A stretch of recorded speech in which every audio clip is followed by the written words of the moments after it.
Efesios capítulo 1, verso 6. Efesios capítulo 1, verso 6 al 14. El día de hoy vamos a terminar ya. Sabe que a mí me gusta dar miniseries porque yo sé de pastores que dan series largas, series de 6 meses, 7 meses. Pero a veces yo siento como que en el transcurso de series tan largas como que se pierde el hilo.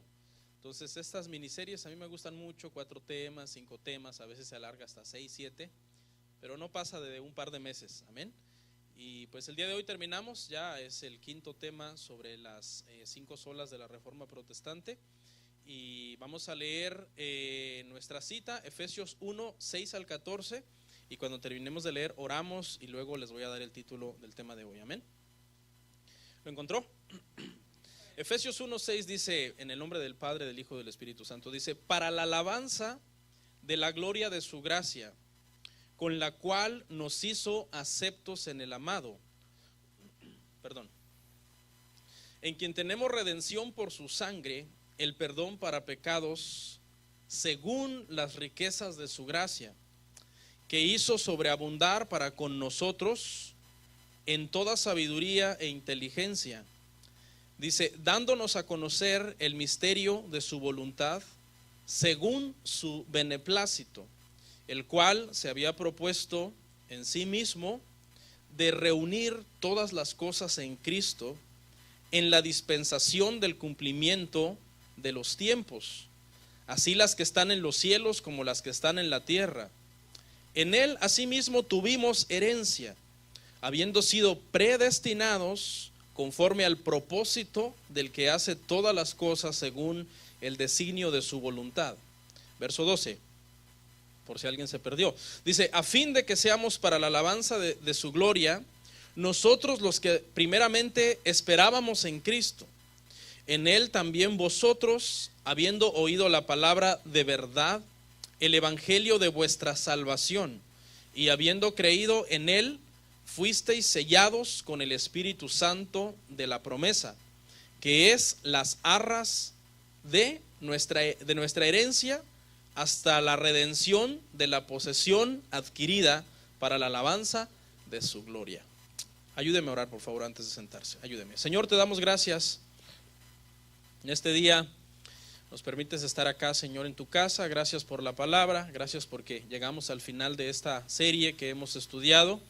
Y el día de hoy que veremos este último tema, Señor, te pedimos que nos ayudes, que nos guíes, que, Señor, yo sé que hay personas el día de hoy con diferentes situaciones, ya sean emocionales, espirituales, físicas, y a veces pues llevamos también muchas cargas, muchas cosas, muchas distracciones de allá afuera.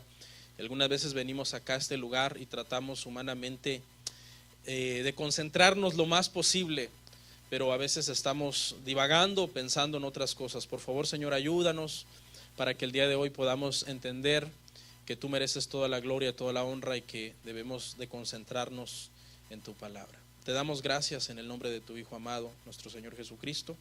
Amén. ¿Pueden sentarse, hermanos? Gloria al Señor. El tema del día de hoy, hermano, soli deo gloria, son las palabras en latín para decir solo a Dios la gloria, y es la última de las 5 solas que estudiamos, y los 5 temas fueron en latín porque precisamente fue en esa época en donde el latín era el idioma que predominaba, y cada vez que se emitía un escrito, una carta, etcétera, era en este idioma que se emitía, ¿no? Y las 5 solas, para repetirlas, ahí las tenemos en pantalla, como usted podrá ver, en latín, sola scriptura, solamente la escritura, y fue la sola que se usó para atacar las tradiciones. Se habían metido mucho las tradiciones, y las tradiciones estaban de alguna forma poniendo en segundo lugar a la escritura. Luego, como podrá ver, tenemos ahí sola gratia, también latín para solamente gracia, y esta sola los reformadores la trajeron porque se estaba introduciendo mucho un evangelio que estaba enseñando que tú podías por medio de tus obras ganar la salvación, y ellos dijeron no, es solamente por gracia, es a quien Dios escogió para salvación, y se acabó. Luego la tercera, y usted la puede ver en pantalla, sola fide, solamente por medio de la fe, porque se había introducido también de que por medio, tergiversando algunos textos de la palabra, que por medio de las obras que usted podía hacer, completaba la salvación, que no era solamente creer en Jesucristo, sino que también tenía que creer en otras cosas, creer en reliquias y creer en otro tipo de prácticas y sacramentos de la iglesia. Luego Solus Christus, que fue la que atacó precisamente esa creencia, ¿no? De que había que creer en Cristo, pero también en la iglesia, porque la Santa Madre Iglesia es la que ofrece salvación, y si tú eres miembro de esta iglesia, eres salvo. Entonces esta sola se usó para decir, no, la iglesia no tiene nada que ver con la salvación, es una obra completa y suficiente la que Jesús hizo en la cruz. Amén. Y por hoy vamos a ver la última, hermano, solo y Deo gloria, solo a Dios la gloria, que aunque pareciera quizás la más pequeña de todas las solas, sin embargo, esta es la sola en la cual se resumen las otras cuatro, y es la sola que nos hace como cerrar con broche de oro las otras cuatro que estudiamos. Amén, porque aquí es donde nosotros aprendemos por qué solamente a Dios tenemos que darle la gloria. Amén. El pasaje, hermano, que tomé, lo tomé a propósito, ¿verdad? Porque es un pasaje que en solamente esos versículos que leímos, en 3 ocasiones el apóstol Pablo dice que la gloria sea para Dios, por su gracia, por su Hijo y por su Espíritu Santo. Son 3 cosas que menciona el apóstol Pablo en esa porción que leímos, y de hecho esas son solamente las frases que vamos a estudiar. No vamos a estudiar todos los versículos, solamente los versos que contienen esas alabanzas a la gloria de Dios. El verso 6, por favor, dice: para la alabanza de la gloria de su gracia, con la cual nos hizo aceptos en el amado. ¿Ok? Vemos primero aquí, hermano, una alabanza a la gloria de Dios, porque dice que por su gracia Él nos escogió a nosotros. Usted se debe acordar, cuando estudiamos el tema de solo gratia, aprendimos que estábamos muertos en pecados y delitos. Así estábamos cuando el Señor nos alcanzó. Ninguno de nosotros comenzamos a hacernos moralmente más correctos en nuestro propio designio, y cuando Dios nos vio que éramos moralmente calificables para salvarnos, entonces Él nos salvó. No, estábamos perdidos, estábamos muertos, no había esperanza para nosotros, estábamos muertos practicando el pecado en todo tipo de prácticas reprobables y que Dios abomina. ¿Okay? Esa era nuestra condición, muertos. Entonces, ¿qué dice Pablo? Pablo dice que debemos dar alabanza a su gloria, porque por su gracia nos hizo aceptos en el amado. Y esta frase es muy importante. ¿Por qué nos hizo aceptos en el amado? ¿Quién es el amado? El amado es Jesús. El Padre dijo: este es mi Hijo amado, en quien yo tengo complacencia, a Él oíd. Entonces, ¿cómo es que nos hizo aceptos en el amado? Esta frase lo que significa es que Jesús ocupó nuestro lugar en la cruz. Eso es lo que es la doctrina de la justificación. La doctrina de la justificación es que nosotros fuimos justificados por el sacrificio de Jesús. Es decir, el sacrificio de Jesús fue un sacrificio, como se le conoce, sustitutorio o propiciatorio, que significa ocupar el lugar de. Él ocupó el lugar de nosotros. Cuando Él ocupó el lugar de nosotros en la cruz, el Padre derrama toda su ira sobre Él, porque en ese momento Él está llevando el pecado del mundo para que se cumpla la escritura, que la paga del pecado es muerte. Él muere en la cruz, pero resucita al tercer día, se levanta de entre los muertos, y entonces eso nos dice a nosotros, así como Él resucitó, nosotros seremos resucitados también. No sé si usted lo sabía, pero si usted muere antes de que el Señor venga, y usted muere, usted no se preocupe, váyase tranquilo a la tumba. Le vamos a enterrar, le vamos a hacer un buen funeral bien bonito, vamos a cantar unos cantos ahí, y no se preocupe, porque usted va a ser resucitado. Va a ser transformado. El apóstol Pablo dice: en un abrir y cerrar de ojos seremos transformados. Cuando el Señor venga, tendrá un cuerpo glorificado, y con ese cuerpo glorificado vamos a entrar en un proceso que ahora que estamos estudiando Apocalipsis usted lo va a entender mejor, ¿verdad? el rapto, las bodas del Cordero, la segunda venida de Cristo, el milenio, el juicio final, la eternidad, etcétera. Pero usted va a tener ya un cuerpo glorificado con el cual usted va a hacer todo eso. Entonces, debemos dar toda la gloria a Dios por su gracia, porque usted no lo merecía. Usted lo que merecía era ¿qué? La condenación eterna. Eso era lo que usted merecía, y yo también. Entonces Dios nos escogió. Pues yo sé que este tema, aunque uno lo estudie 1000 veces, siempre uno sigue diciendo, pero ¿por qué me escogió si yo no lo merecía? Vamos a tratar el día de hoy de aclarar eso un poco también. ¿Ok? Entonces Jesús es el Cordero de Dios que quita el pecado del mundo. Israel ofrecía corderos cada año en la Pascua y solamente quitaba el pecado temporalmente. Ahora, el Padre puso su Cordero Pascual una sola vez y para siempre, para que nuestros pecados sean perdonados en Él. Fueron lavados en su sangre. Amén. Ahora vamos al verso 12, ahí está la segunda gloria a Dios. Dice, a fin de que seamos para la alabanza de su gloria, nosotros los que primeramente esperábamos en Cristo. ¿Sí ve aquí? Dice que nosotros los que somos salvos en Cristo, somos para la alabanza de la gloria de Dios. O sea, Jesús nos vino a redimir. En la Biblia hay una historia bellísima de redención, está en el libro de Éxodo. A mí me encanta el libro de Éxodo, uno de mis libros favoritos, y es la redención de Israel. Israel están esclavos en Egipto. Dios ya se lo había dicho a Abraham, serán llevados allá, estarán puestos como esclavos, mas yo los sacaré de allá con mano poderosa, con brazo extendido. Y esa historia de redención es una historia hermosa, donde vemos cómo el Señor quebranta al faraón, ¿ok? Trae las plagas sobre Egipto para que el faraón pueda liberar a los israelitas que estaban allí esclavos. Y esa redención, hermano, en el tiempo del Éxodo es un ensayo de lo que Dios estaba haciendo, de una redención mejor. ¿Cuál es esa? Es la redención de los pecadores. Porque esa redención en Éxodo alcanzó a un pueblo, solamente a una raza, que Dios lo escogió para ser su pueblo, y tiene un plan y un propósito el Señor con Israel. Se cumplirá en el milenio y después en la eternidad. Primero en la tribulación salvándolos, luego en el milenio reinando sobre ellos, y luego en la eternidad salvándolos para siempre, juntamente con la iglesia, ¿ok? Que ya seremos salvos desde antes, desde el tiempo del rapto, y que también incluye a judíos que se conviertan a Cristo ahora en el tiempo de la gracia. ¿Ok? Pero esa historia de redención es una historia en donde vemos el ensayo, cómo Dios redime a sus elegidos, redime a sus escogidos.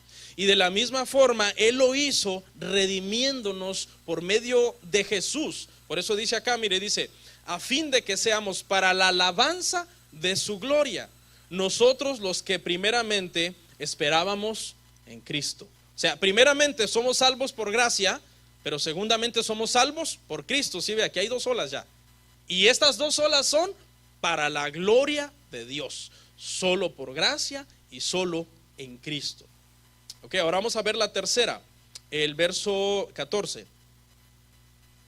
Dice, que es las arras de nuestra herencia hasta la redención de la posesión adquirida para la alabanza de su gloria. Dios nos salva para la eternidad. Dice que fuimos sellados con las arras del Espíritu y fuimos apartados para Él, y somos ahora la posesión adquirida de Dios para la alabanza de su gloria. Somos de Él. Entonces mire el resumen acá. Somos salvos por gracia, eso debemos de darle gloria a Dios. Por eso el tema es soli deo gloria. Solo a Dios sea la gloria. 2, somos justificados por el sacrificio de Jesús. Solo a Dios la gloria. Y somos sellados por el Espíritu Santo de Dios para la eternidad. Solo a Dios la gloria. Por todas esas cosas maravillosas que Él hizo en nuestra vida. Porque hemos obtenido la redención ahora por medio del sacrificio expiatorio de Jesús en esa cruz. Entonces, ningún ser humano, ninguno de nosotros puede obtener la salvación por sí mismo. Esta es la razón más importante por la que nosotros debemos darle toda la gloria al Señor, porque la salvación es un trabajo de Dios de principio a fin. La gloria es solo para Dios, pues la salvación depende exclusivamente de Dios. Nosotros solamente somos barro en las manos del alfarero. Cuando un alfarero está moldeando una vasija y la vasija, él no le gusta cómo es la vasija, él la rompe y la vuelve a hacer de nuevo. Y dice la Biblia, ¿podrá acaso la vasija contender con el alfarero y decir, ¿por qué me haces así? No, porque el alfarero es soberano. Por lo tanto, nosotros debemos darle toda la gloria a Él, porque Él comenzó la salvación en nosotros, Él comenzó la buena obra en nosotros y Él la perfeccionará hasta el día de Jesucristo. Voy a entrar un poco a hablar aquí, hermano, acerca de la soberanía que Dios ejerce en cuanto a nuestra salvación. Porque hay unos versículos en la Biblia que si nosotros no los entendemos bien, pareciera que la salvación fue decisión mía. Y aunque esta parte del tema quizás va a ser un poco repetitivo, me gustaría reforzar eso de que la salvación es por gracia, para que usted entienda bien por qué solamente la gloria es al Señor. Vamos a ver unos textos en donde pareciera como que eres tú el que quiso ser salvo. Mateo 11, 27, por favor, 27 y 28. Mateo 11, 27 y 28. Dice, todas las cosas me fueron entregadas por mi Padre. Este es Jesús hablando. Dice, y nadie conoce al Hijo, ¿sino quién? Sino el Padre. Ni al Padre conoce alguno, sino el Hijo. Y aquel a quien el Hijo lo quiera revelar. ¿Sí ve? Por eso Él es el camino al Padre. Jesús es el que nos revela al Padre.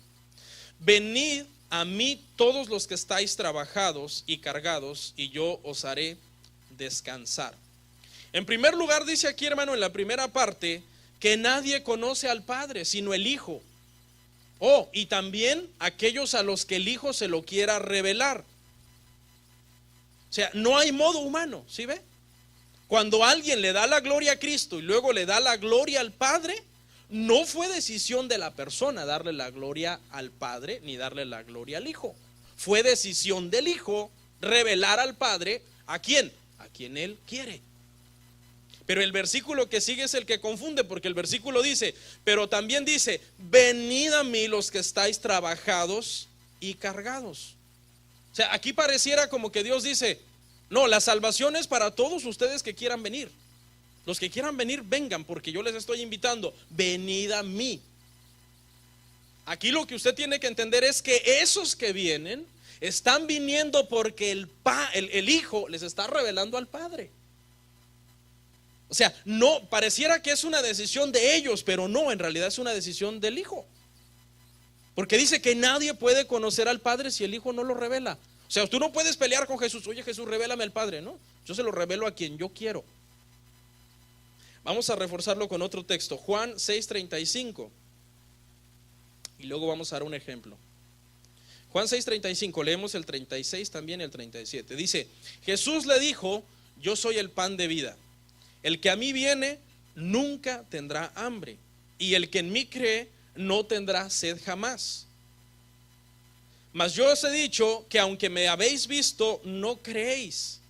Todo lo que el Padre me da, todo el que el Padre me da, perdón, porque confundir esos dos artículos crea gran diferencia.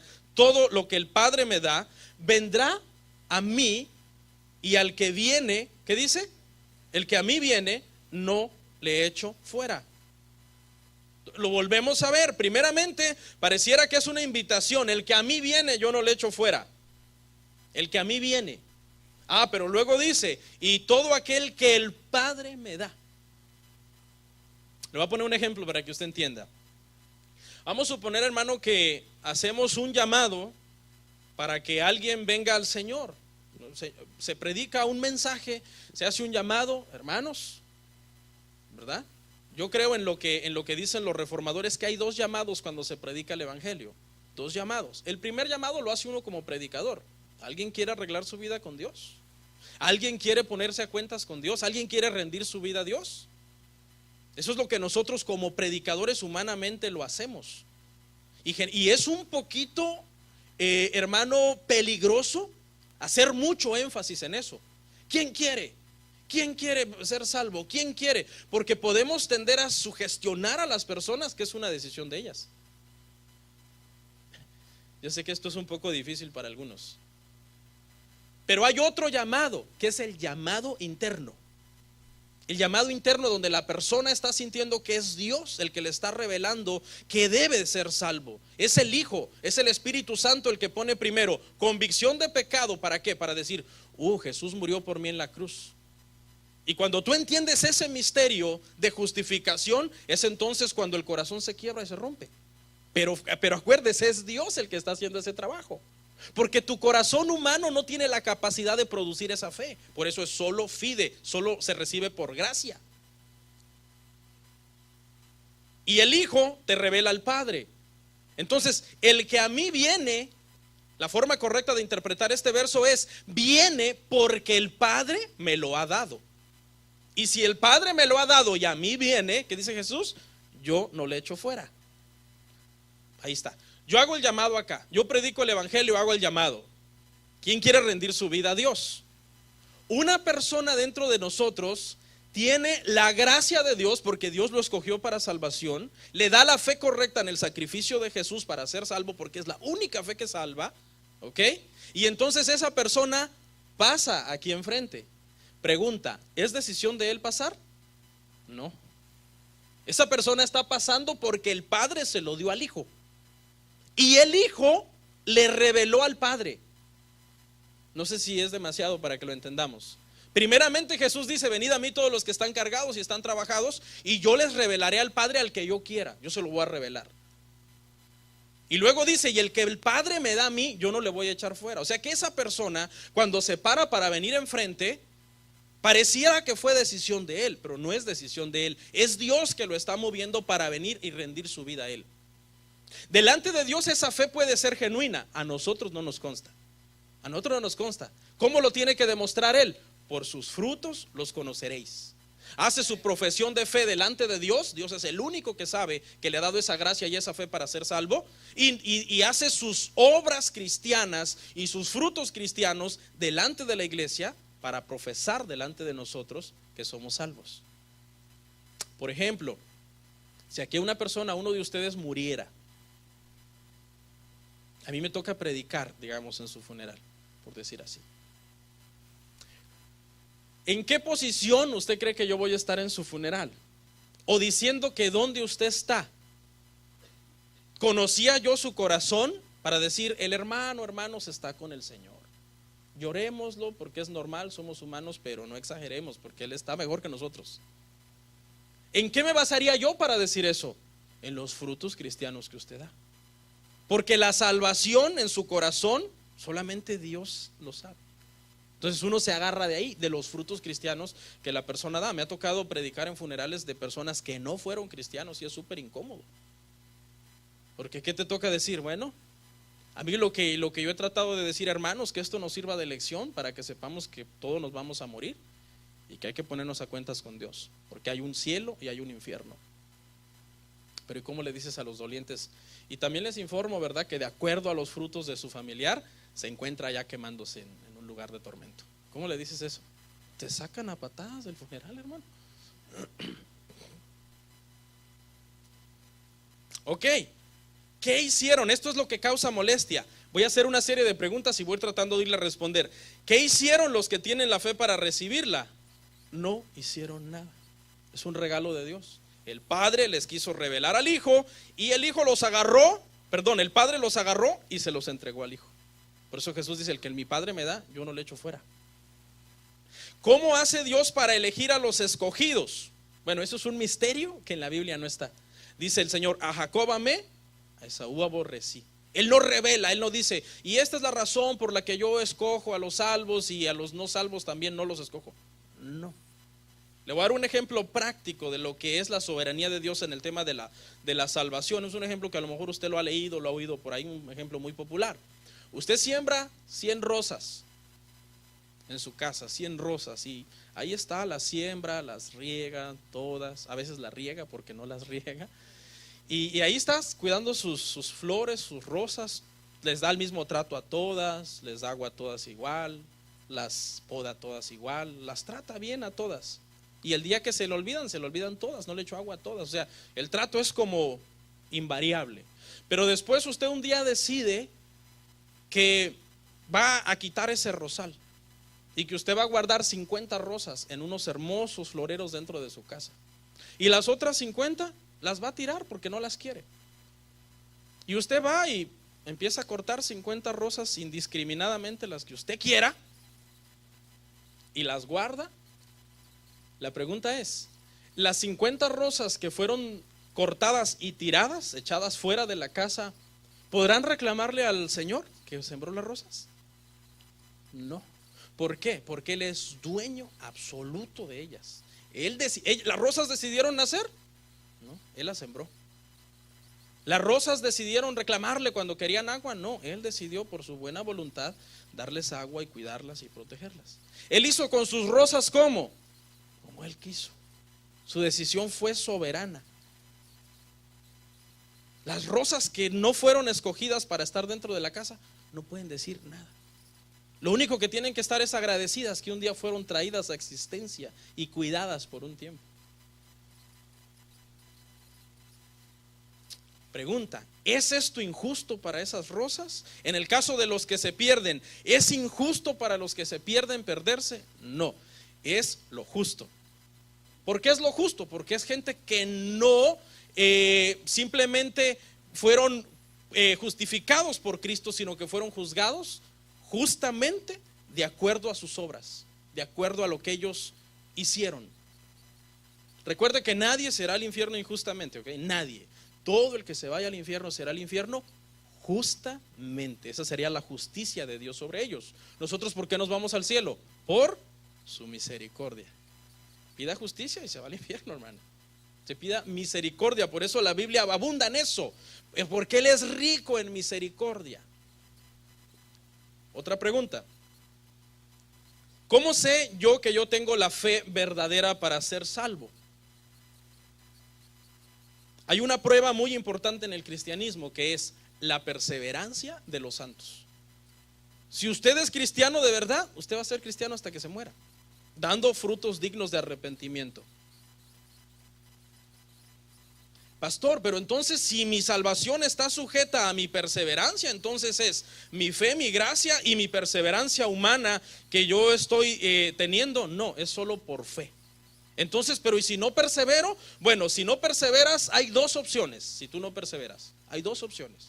Número uno, que no perseveres en la fe más porque no eras cristiano y te vuelves al pecado, pero a practicar el pecado, a vivir una vida licenciosa, abiertamente haciendo cosas blasfemas contra Dios, contra tu vida, contra tu cuerpo, contra tu familia, contra la sociedad, etcétera.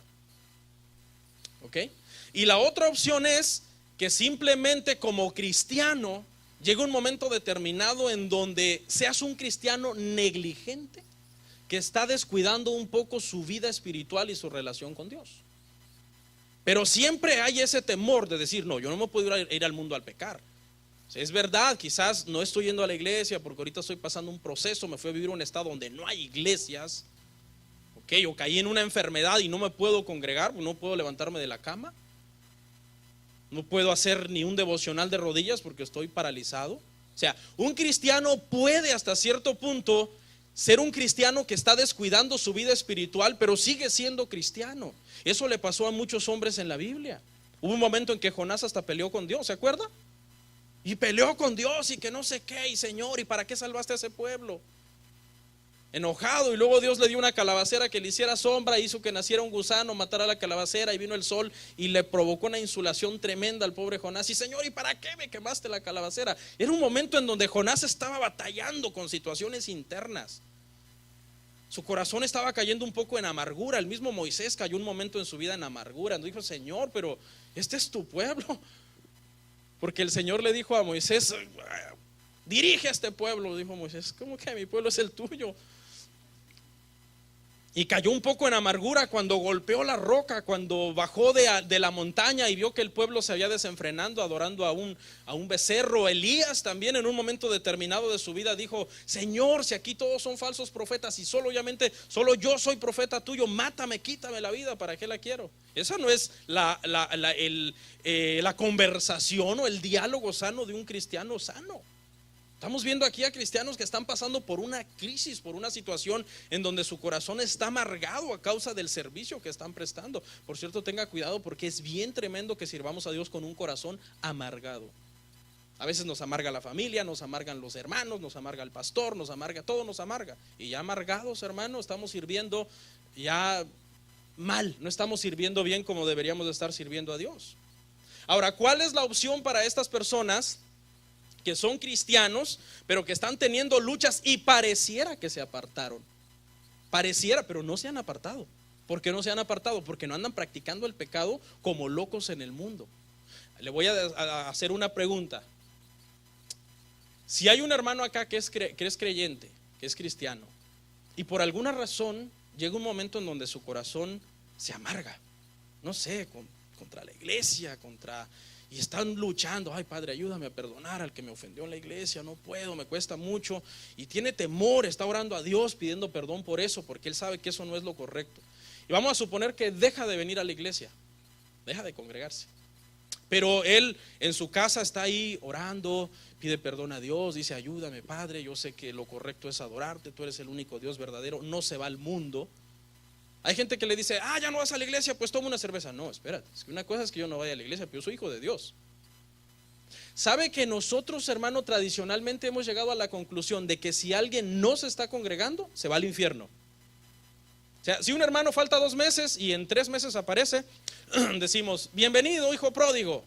A lo mejor él ha estado más cristiano que usted, nada más que en su casa. Ahora, ojo con esto, no me confunda de que, no, pues entonces me voy a quedar allá en mi casa bien amargadote. No, eso no es lo ideal, eso no es lo correcto. Pero somos humanos y de repente nuestras emociones y nuestro corazón puede traicionarnos. Pero si el hermano no ha venido a la iglesia y no ha practicado el pecado, él sigue siendo hijo de Dios. Porque la Biblia dice que únicamente los que practican el pecado son hijos de ¿quién? Del diablo. No me vaya a malinterpretar lo que le estoy diciendo, hermano. Esa persona si muere, usted podría pensar, no, esa persona murió apartado. No, los únicos que mueren apartados son los que mueren practicando el pecado, deleitándose en el pecado. Pero vamos a suponer que usted, hermano, en su vejez, a sus 65 años, decide retirarse, irse a vivir a un rancho donde no hay electricidad, donde va a cuidar sus vaquitas, no hay iglesia, no hay nada ahí, no hay lugar donde irse a congregar. Usted decidió apartarse de la civilización, irse a un rancho por allá alejado. Ese es uno de mis sueños. Le estoy aquí abriendo mi corazón. Y decide allá morir alejado. Y todos esos años, digamos los últimos 10, 15 años, los pasó ahí, enclaustrado en ese lugar apartado, remoto, apartado del mundo. Pero usted sigue ahí en ese lugar, no se congrega, no diezma, no comparte su fe con ningún otro cristiano, pero usted sigue dando la gloria a Dios, sigue honrando a Dios con su vida, con cómo trata a su esposa, sigue siendo cristiano. La gracia que lo alcanzó es la misma gracia que sigue por usted, que en usted. La fe que usted tuvo en el sacrificio de Jesús, la misma fe en la que usted sigue firme, leyendo su Biblia. Solo la escritura es la autoridad, solo Cristo me pudo redimir, solo a Dios sea la gloria. Y muere, esa persona es salva. Lo que pasa es que tradicionalmente nosotros hemos sujetado la salvación a todas las obras cristianas que nosotros hacemos, y ese es un error. Ahora, con esto no estoy diciendo que no debemos de congregarnos, servir a Dios, apoyar económicamente a la iglesia, servir, dar un buen testimonio cristiano, compartir nuestra fe con los demás. No, eso es necesario. Pero no pensemos que eso nos salva. Espero no se confundan. Entonces hay 2 opciones si alguien no está perseverando. Si nosotros no lo vemos que está perseverando en la fe, las 2 opciones son: 1, que está en el mundo perdido, ese nunca había nacido de nuevo.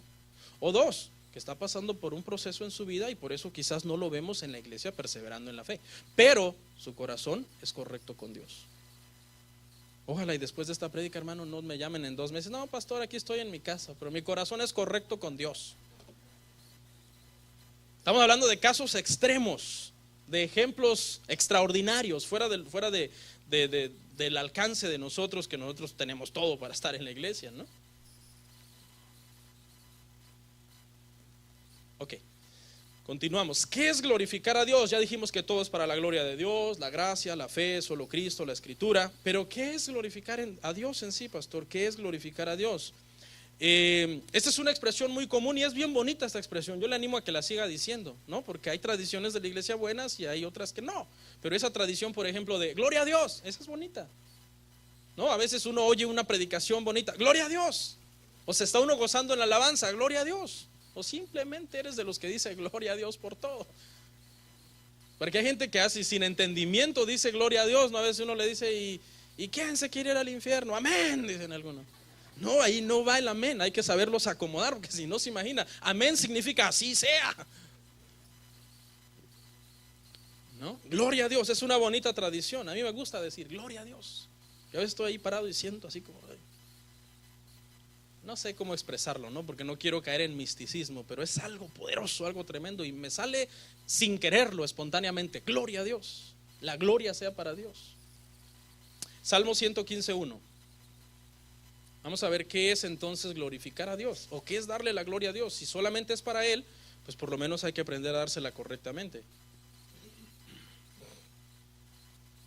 Salmo 115, verso 1 dice: no a nosotros, oh Jehová, no a nosotros, sino a tu nombre da gloria, por tu misericordia, por tu verdad. La palabra hebrea aquí en este verso es la palabra kabod, con K. K-A-B-O-D, kabod. Esa es la palabra que David está usando aquí.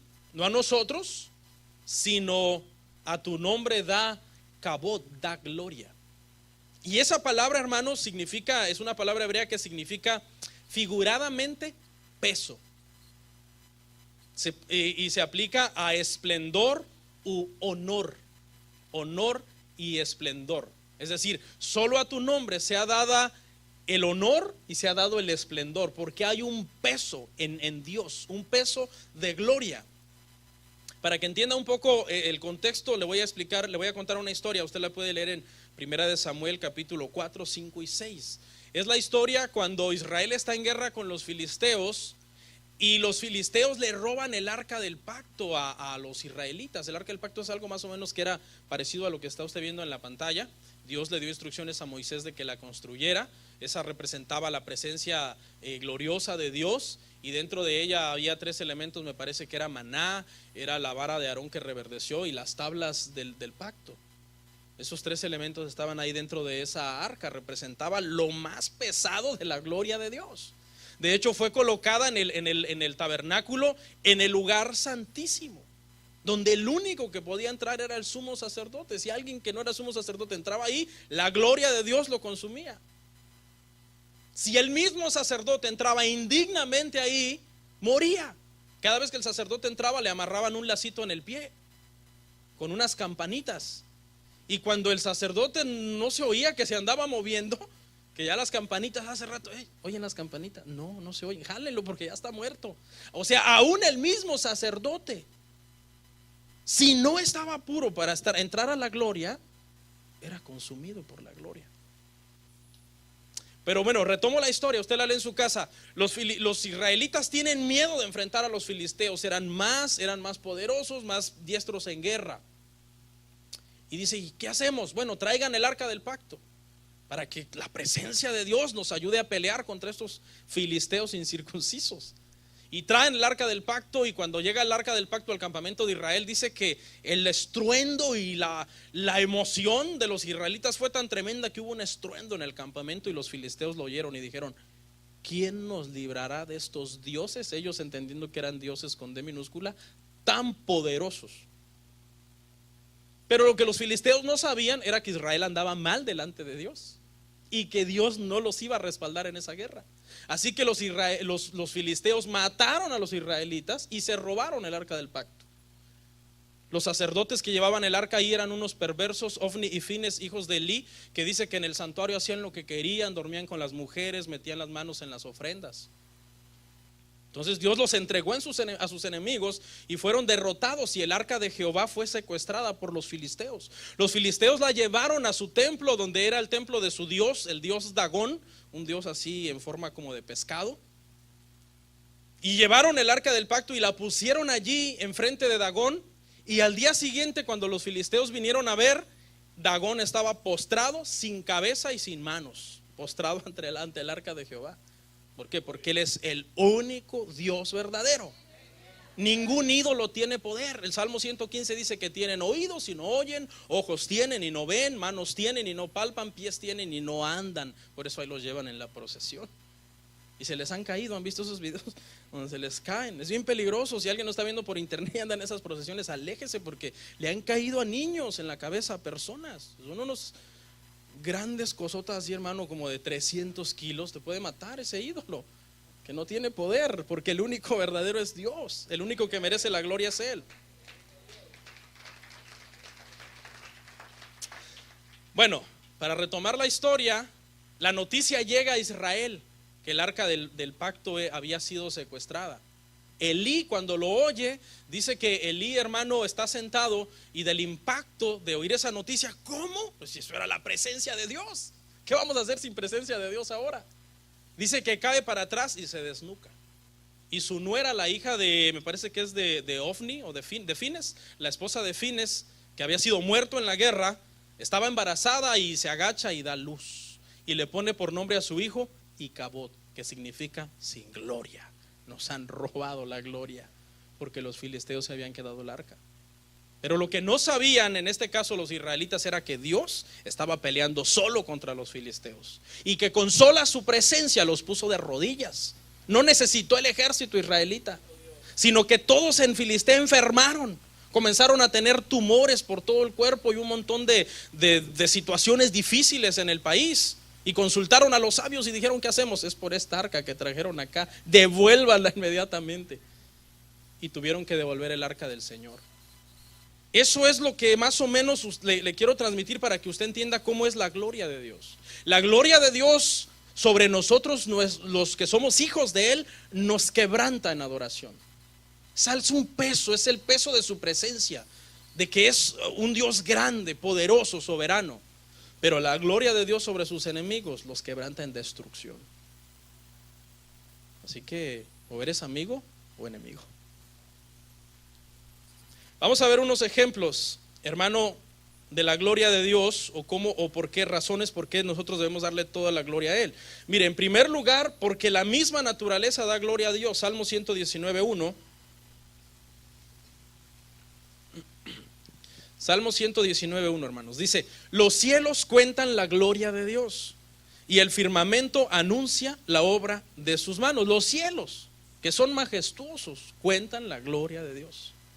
Y uno que para Dios somos, hermano, ni un granito de arena en el universo. Somos, ¿ustedes saben qué es un microscopio? Un aparatito así para ver microbios. O sea, nosotros, comparados con lo vasto, lo inmenso de los cielos, no llegamos a hacer ni eso, hermano, ni una milésima de un pequeño microbio ahí. Hablando en términos de tamaño, pero obviamente espiritualmente somos hijos del Rey. Entonces, si los cielos cuentan la gloria de Dios, con mucha más razón nosotros, hermano, debemos anunciar su gloria, adorar sus maravillas, exaltar su nombre. Todo nuestro ser está rendido a Él por completo. Ya no hay más cosa importante para nosotros que Dios. También, hermano, Dios es glorioso en sus atributos. Isaías 6:1. Los cielos cuentan su gloria. Veamos los atributos del Señor. Isaías 6:1-3. En el año que murió el rey Usías, vi yo al Señor sentado sobre un trono alto y sublime, y sus faldas llenaban el templo. Por encima de él había serafines, cada uno tenía 6 alas, con 2 cubrían sus rostros, con 2 cubrían sus pies, con 2 volaban, y uno al otro daba voces diciendo: Santo, Santo, Santo, Jehová de los ejércitos, toda la tierra está llena de su gloria. Esto está bien explicado en un tema que se llama Dios es santo, si lo quiere buscar dentro de la serie Los atributos de Dios. Hoy no voy a explicar esos versos, pero mire, hay 2 clases de atributos que Dios tiene. Dios tiene atributos comunicables y atributos no comunicables. Es una forma técnica de cómo se le llama. Los atributos comunicables son los atributos que Él comparte con el hombre. Por ejemplo, Dios es bondadoso, nosotros podemos ser bondadosos, humanamente hablando. ¿Okay? Dios es misericordioso, nosotros podemos ser misericordiosos también. Esos atributos los recibimos de Dios, son comunicables, Él los comparte con nosotros. Dios se puede airar, ¿sí? Nosotros también. Nos podemos airar. Airaos, pero no pequéis. No se ponga el sol sobre vuestro enojo. ¿Ok? Pero hay más atributos comunicables, pero hay unos atributos que son no comunicables, que son atributos únicos de Dios, que Él no comparte con ningún ser humano, solamente los ha compartido con un hombre que ha existido en la historia, y es Jesús. Todos los atributos no comunicables de Dios fueron compartidos sobre Jesús. Esa es la razón por la que teológicamente nosotros sabemos que es Jesús, Dios. ¿Quién es Jesús? Dios. ¿Por qué? Porque todos los atributos no comunicables de Dios, que no comparte con los humanos, sí los compartió con Él. Por ejemplo, Dios es santo. Nosotros no podemos ser santos. Estamos en un proceso de santificación, pero Él es santo. ¿Se acuerda el ejemplo que le di de Hitler y del hermano que más se parecía a un buen cristiano? O sea, por más que nosotros nos querramos acercar a la santidad de Dios, quedamos a millones de años luz, por muy buenos o santos que seamos. Dios es soberano, nosotros no. Dios es omnipresente, nosotros no. Es más, muchos de aquí no son ni unipresentes, ni de estar ni en un solo lugar. Parece que están aquí, pero no están. Esos son más bien desaparecidos. Si Dios puede estar en muchos lugares al mismo lado y usted ni en uno. Está durmiéndose en la predicación, parece que está aquí, pero no está. Dios es omnisciente. Dios lo sabe todo. Uno a veces hasta, hermano, ¿cuándo es su aniversario? No sé. Y la mujer se enoja. Hermano, ¿cuándo? Deme la fecha de nacimiento de su hijo mayor. Mi hijo mayor, ahora verás que tengo muchos, pastor. Tenga misericordia de mí. O sea, nosotros se nos olvida todo. Hay gente que anda con las llaves en la mano. Mis llaves, ¿quién las tiene? Y las suena así. ¿Quién agarró mis llaves? O con los lentes en la cabeza aquí, puestos acá. Mis lentes no puedo ver. O sea, comparados con la sabiduría de Dios, que conoce los cabellos de tu cabeza, las arenas del mar, los nombres de cada una de las estrellas que hay en las constelaciones. Nosotros no sabemos nada, hermano. Ubiquémonos. Dios es autoexistente, o sea, Él existe desde siempre y es eterno desde siempre, y no hay una razón por la cual exista, porque si existiera una razón para su existencia, entonces no sería Dios. Porque si decimos, ¿cuál será la razón que Dios existe? No hay ninguna razón. Es una pregunta que muchos tienen, pero ¿quién creó a Dios? ¿Cuál es la razón por la que Dios existe? No hay ninguna razón, ni nadie creó a Dios. Esa es la forma teológica correcta de responder la autoexistencia de Dios. Si usted piensa en que Dios tiene una razón de su existencia o que alguien creó a Dios, entonces no es Dios. ¿Y cómo se entiende eso? Bueno, no nos alcanzan mucho las neuronas. Y Einstein apenas usó el 15% del cerebro, man. Entonces, usted no es soberano, usted no es santo, usted no es omnisciente, usted no es omnipresente, usted no es autoexistente. Y le podría mencionar otros atributos incomunicables de Dios que usted no tiene. Entonces, ¿en qué consiste darle la gloria a Dios? Consiste en entender bien quién es Él y quién es usted. Entre más tú entiendes quién es Dios y quién eres tú, mejor le das la gloria a Él. Porque cada vez, mientras estás en ese proceso de entender eso, cada vez a Él lo ves más grande y cada vez a ti te ves más pequeño. Y cuando tú asumes esa postura es cuando más gloria y más honra le das a Él. Por eso hay esta doctrina en la iglesia, muchos no la entienden y por eso caminan con soberbia. No, yo soy cabeza y no cola. Yo soy victorioso y que no sé qué. Tan mal. Y Dios es pequeño. Dios, haz lo que yo te diga. Te ordeno que sanes a mi abuelita que tiene 150 años. Y Dios, no, pues ya me la voy a llevar, pues ya. Hasta apenas está viendo una noticia, una señora en Guatemala, creo que es la más longeva del mundo, 123 años. Y caminando la señora, hermano. Pero es que las comidas de allá en nuestro pueblo, decimos, son sanas. Mucho cristiano orgulloso, hermano, que se cree un pavo real. Pero es por eso, porque no entienden quién es Dios. Pero si nosotros lo queremos adorar con mayor entendimiento, tenemos que entender mejor quién es Él. Tercera razón, la creación humana, la creación del hombre también, hermano, es para que le demos gloria a Dios. Isaías 43:7. Todas las semanas me prometo a mí mismo, esta semana predicaré menos. Isaías 43:7 dice: todos los llamados de mi nombre, para gloria mía los he creado, los formé y los hice. O sea, el simple hecho de ver a un ser humano salvado por Dios es para darle toda la gloria a Él. Continuamos. La gloria se la debemos a dar a Dios por su plan de salvación. Efesios 1:3-5. Ahí pusimos una foto de un hermano que está en proceso de estar moldeado. Todavía el alfarero está trabajando en él. Efesios 1:3-5 dice: bendito sea el Dios y Padre de nuestro Señor Jesucristo, que nos bendijo con toda bendición espiritual en los lugares celestiales en Cristo, según nos escogió en Él antes de la fundación del mundo, para que fuésemos santos y sin mancha delante de Él, en amor, habiéndonos predestinado para ser adoptados hijos suyos por medio de Jesucristo, según el puro afecto de su voluntad. El plan de salvación, desde antes de la fundación del mundo, dijo el apóstol Pablo, ya estaba el evangelio. ¿El evangelio qué es? Poder de Dios para salvación. Le voy a hacer una pregunta: ¿qué es más importante, la vida o la salvación? La salvación. La vida sin salvación, para lo único que sirve es para condenación. Para lo único. Que alguien esté vivo, sí, estoy vivo y ya. Estás vivo. Si estás vivo sin salvación, estás condenado. La salvación es mucho mejor que la vida, porque la vida uno la puede vivir acá y se acaba, mueres. ¿Pero qué? Después de eso sigue la vida eterna para los salvos. Entonces debemos dar gracias a Dios por la salvación. Usted ya está vivo, ¿sí? Y no crea que eso es todo. Ya estoy vivo y ya, ahora voy a vivir mi vida como yo quiera, voy a hacer lo que yo quiera. No, porque después de esta vida hay otra. Hay otra vida. Y por último, hermanos, vamos a cerrar con este punto, el punto 4, 1 Corintios 10:31. Ok, ya entendí que debo darle gloria a Dios por sus atributos, por su creación, porque es un Dios incomparable, porque Él es grande, yo soy pequeño, por la salvación. Pero dígame, pastor, ¿qué más puedo hacer para glorificar a Dios? Porque yo pienso que cantando, que predicando, que sirviendo, que viniendo a la iglesia le sirvo a Dios y le glorifico. Sí, pero fíjese, el apóstol Pablo habló de unas formas prácticas de glorificar a Dios que son muy importantes. 1 Corintios 10:31 dice: si pues coméis o bebéis o hacéis otra cosa, hacedlo todo para la gloria de Dios.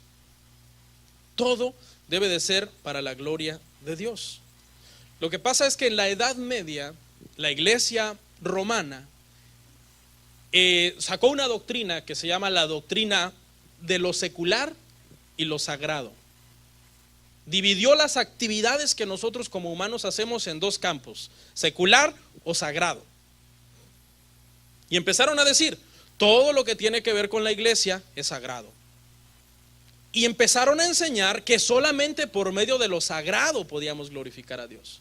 O sea, si tú quieres glorificar a Dios, tienes que ser un monje, una monja, hacer unos ayunos tremendos, latigarte el cuerpo, hacerte un clérigo, hacerte un servidor de la iglesia, un adorador del Papa o de las imágenes que Roma tenía. O sea, habían enseñado que la única forma de dar gloria a Dios era mediante lo sagrado, que en lo secular no había nada de gloria para Dios. Los reformadores vinieron y dijeron: no, eso es un error. Nosotros podemos glorificar a Dios en todo lo que nosotros hacemos, sea cuestiones de iglesia o sea cuestiones de mi familia, cuestiones mías como ciudadano, cuestiones mías como trabajador, cuestiones mías como persona. En mi carácter, en cómo yo soy, yo puedo glorificar a Dios en todo lo que yo hago. ¿Ok? Ahora, ponga atención, no vayan a cometer el error de decir: bueno, si por medio de todo lo secular yo puedo glorificar a Dios, pues entonces voy a hacer cosas del mundo, porque esa palabra secular es la raíz para mundo. Okay, de ahí viene la expresión esa novus ordus seclorum, ¿se acuerda? Nuevo orden mundial, secular, seclorum, se refiere a cosas del mundo, lo del mundo. Entonces tenga cuidado de no irse al mundo a decir: bueno, si por medio de lo secular yo puedo glorificar a Dios, pues me voy a ir al mundo y allá, ¿qué anda haciendo aquí en el antro, hermano? Evangelizando, cuando en realidad anda evangeligando. No, tenga cuidado. O sea, cuando estamos hablando yo en el contexto de que por medio de lo secular glorifiquemos a Dios, me refiero a cosas prácticas como por ejemplo el médico. ¿Puede el médico glorificar a Dios con su profesión? Sí. El médico puede ser honesto, dar diagnósticos honestos, tener amor y cuidado por sus enfermos, porque un enfermo lo que más necesita es amor. Pero ¿qué siente usted si va enfermo y lo tratan mal? Se dice, no, esta persona está haciendo mal su trabajo, no está cumpliendo con el juramento de Hipócrates que hizo de que lucharía por la vida. No, pero un médico honesto que trate con dignidad a sus pacientes sin importar raza, sin importar color, sin importar etnia o qué sé yo, está glorificando a Dios. Es una persona cristiana, viene, es médico, el domingo está glorificando en la iglesia, canta, oye la palabra, toma notas y va, y en su trabajo él lo aplica.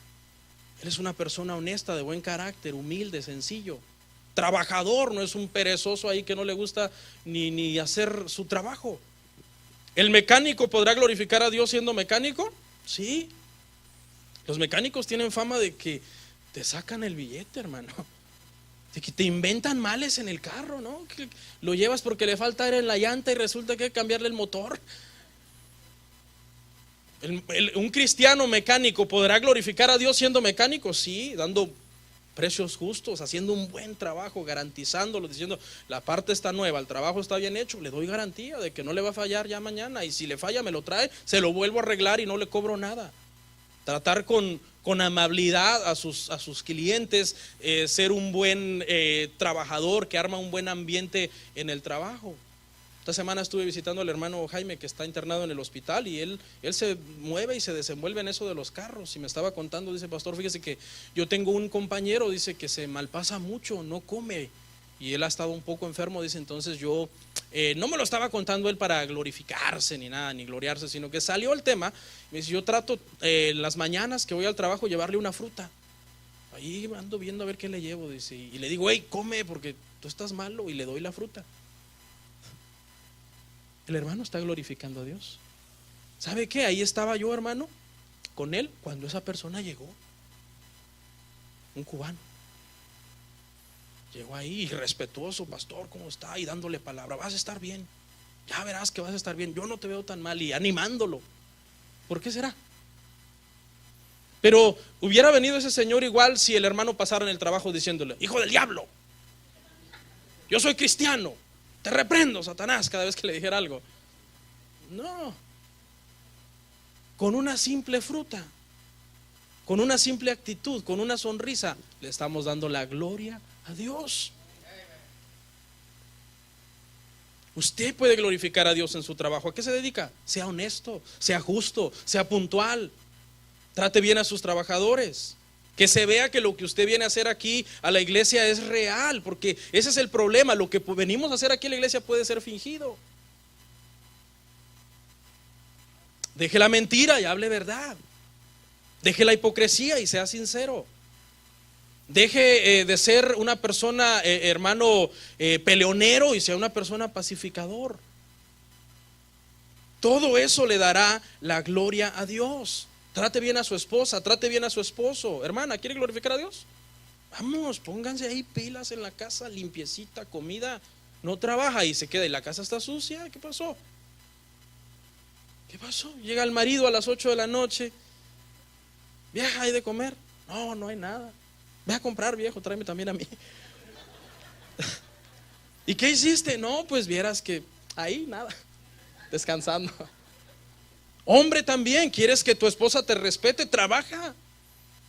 Vamos, hay que trabajar. Ay, pastor, hace mucho frío. No, tranquilo, no pasa nada. En 15 años que tengo aquí en Georgia nunca he sabido que un hermano murió de frío en el trabajo. Ya lo fuimos a traer como paleta para velarlo. No. No.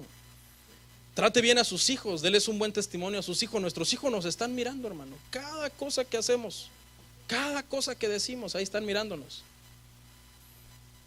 En cosas tan sencillas como ponerte a jugar con tu hijo y enseñarle a patear la pelota, o decirle, hijo, échale ganas a tu escuela, te voy a apoyar, etcétera. Estás dándole la gloria a Dios.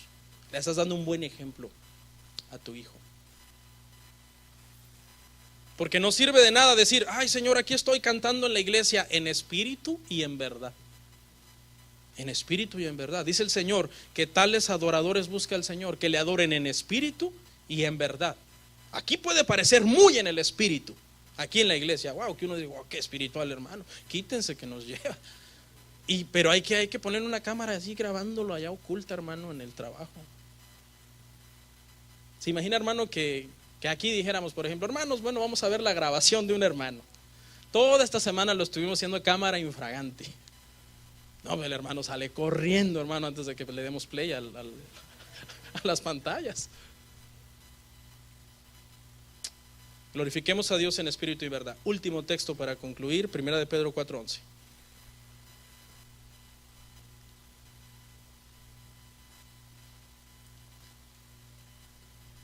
Si alguno habla, hable conforme a las palabras de Dios. Si alguno ministra, ministre conforme al poder que Dios da, para que en todo sea Dios glorificado por Jesucristo, a quien pertenecen la gloria y el imperio por los siglos de los siglos.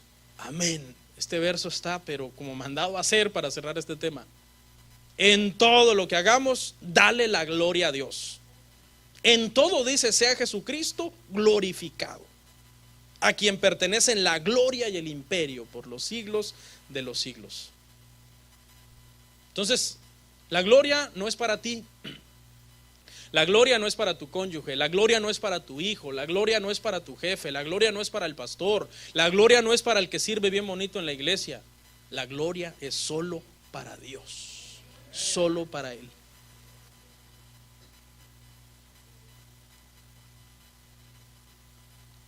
Y sobre todo, entender que en el contexto de sol y de gloria es darle todo el reconocimiento apropiado, porque Él es el autor y consumador de nuestra salvación.